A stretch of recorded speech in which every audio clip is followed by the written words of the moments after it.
সরকার হিসেবে যারা দায়িত্ব পালন করতে চান, আমার ধারণা তাদের দ্বারা সম্ভব না। পুরো সরকারটাকে একটা ট্রান্সপারেন্সির মধ্যে নিয়ে আসবে। তাদের যদি উদ্দেশ্য সৎ থাকে আমরা অবশ্যই সেটাকে ওয়েলকাম জানাই। শক্তিশালী বিরোধী দল হিসাবে যারা আজকে সংসদে যাচ্ছেন তারা কতটি ভূমিকা পালন করে এটি আমাদের দেখার বিষয়।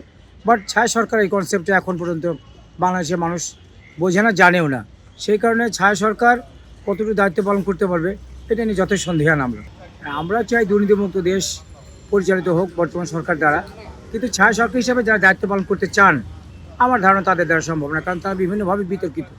বিগত দিনে তাদের কর্মকাণ্ডও বিতর্কিত এই দেশের মানুষের কাছে। গণভোটে হ্যাঁ বিজয় হওয়ার পর যেটা হচ্ছে, এটা খুবই ভাইটাল একটা রোল প্লে করবে আমাদের নেক্সট আপকামিং জেনারেশনের জন্য, বা আমাদের যে আপকামিং পার্লামেন্টটা ফর্ম হবে এটার জন্য খুবই ভাইটাল একটা রোল প্লে করবে আপনার। অ্যান্ড আই বিলিভ এটা একটা কী বলে ট্রান্সপারেন্সির মধ্যে একটা পুরো সরকারটাকে একটা ট্রান্সপারেন্সির মধ্যে নিয়ে আসবে। অ্যান্ড সেটা আমাদের জন্য খুবই, আমাদের ফিউচারের জন্য খুবই ভালো হবে ইনশাল্লাহ। Hoping for the best. তারা যদি তাদের ভিতরে যদি কোনো প্রকারের মুনাফিকি না থাকে, তাদের যদি উদ্দেশ্য সৎ থাকে আমরা অবশ্যই সেটাকে ওয়েলকাম জানাই।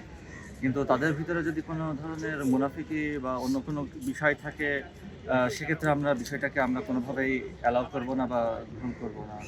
পলিটিক্যাল ন্যারেটিভ থাকতেই পারে, এটা সব দলেরই থাকে, কিন্তু আসল যে উদ্দেশ্যটা কি সেটা আমাদেরকে অবশ্যই ফাইন্ড আউট করতে হবে। এমনকি সেটা অনুসন্ধান করে আমাদেরকে দেখতে হবে যে অ্যাকচুয়ালি তারা কী চাচ্ছে।